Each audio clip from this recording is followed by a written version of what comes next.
샬롬 10월 20일 목요일입니다. 하나님의 크신 은혜와 풍성함이 여러분의 삶 가운데 함께 하시길 소망합니다. 이 시간 시편 말씀을 읽고 묵상하며 우리 하나님 앞에 침묵으로 기도드리겠습니다. 시편 100편 4절에서 5절. 감사함으로 그의 문에 들어가며 찬송함으로 그의 궁정에 들어가서 그에게 감사하며 그의 이름을 송축할지어다. 여호와는 선하시니 그의 인자하심이 영원하고 그의 성실하심이 대대에 이르리로다.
오늘 하나님이 우리에게 주신 말씀은 고린도 전서 9장 16절에서 18절입니다.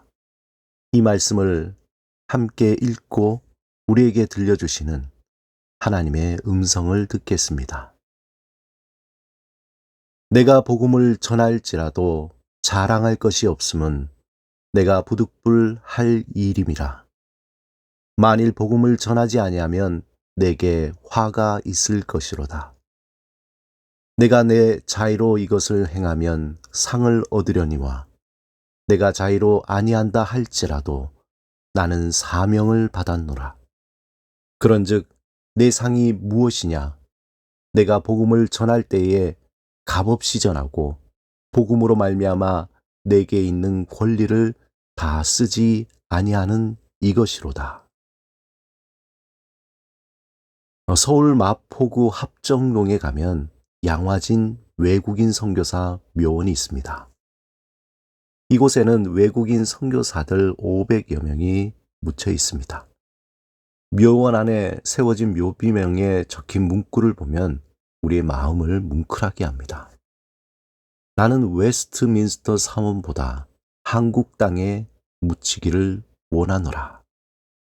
미국 감리교 선교사 오모 헐버트. 조선인을 사랑하였고 또 그들을 예수께로 인도하기를 원하였나이다. 미국인 장로교 선교사 사무엘 무어. 나는 고국으로 돌아가기를 원치 않는다. 한국에서도 하나님 나라로 갈 수 있다. 선교사 마리 위더슨. 이처럼 그들은 복음을 전하기 위해 자신의 보장된 안전한 삶을 포기하고 당시 이름도 알려지지 않은 동방의 이 땅에 와서 자신의 모든 것을 헌신했습니다. 이러한 묘비명 중에서 눈에 띄는 한 가지가 있습니다. 만일 내게 줄 수 있는 1000개의 생명이 있다면 모두 조선을 위해 바치리라. 이 문구는 미국 선교사 루비 캔드릭 묘비명에 새겨진 것입니다. 루비 캔드릭은 미국 남감리회의 선교사로 지원했습니다. 하지만 연령 미달로 2년을 기다려야 했습니다.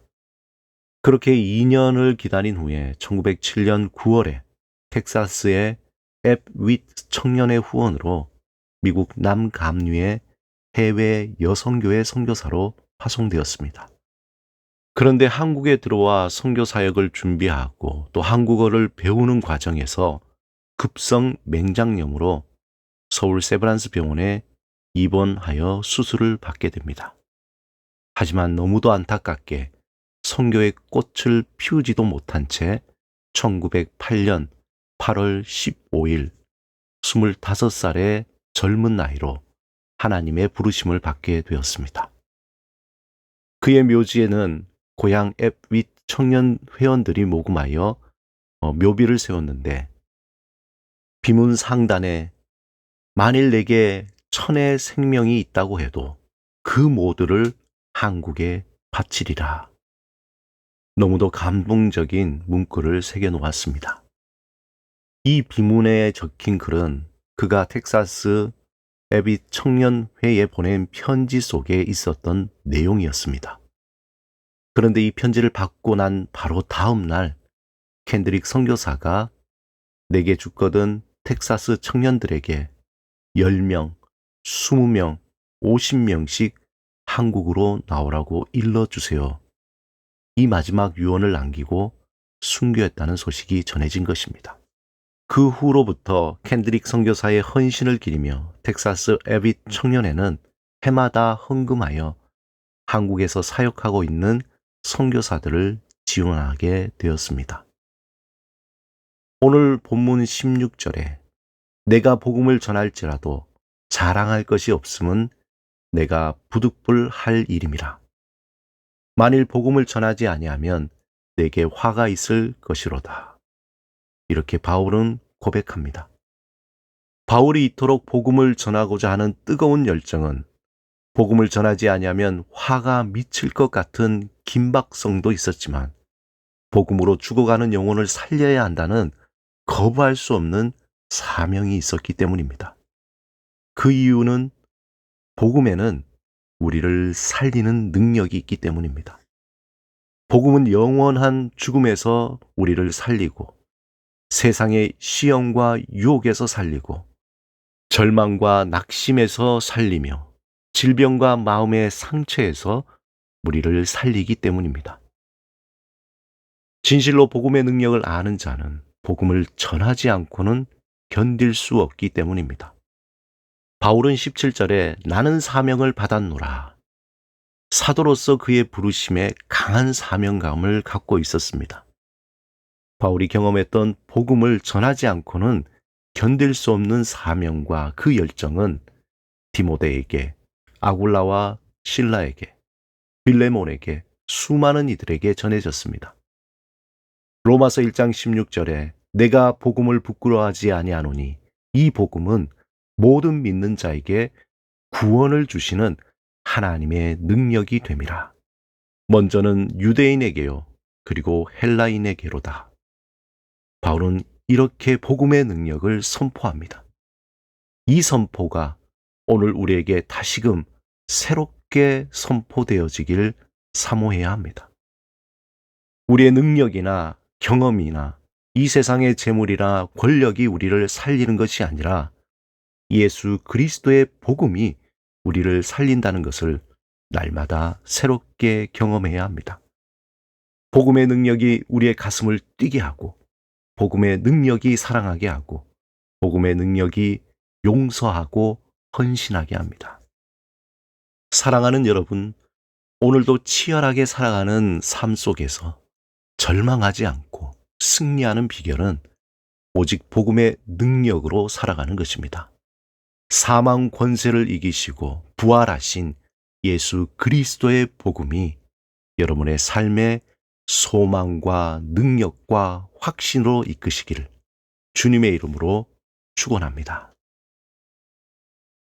함께 기도드리겠습니다. 주님, 복음의 능력으로 충만하게 하소서. 복음의 능력으로 우리 안에 있는 절망과 낙심과 헛된 생각을 몰아내시고 소망과 확신과 사랑으로 충만하게 하소서. 예수 그리스도 이름으로 기도드립니다. 아멘.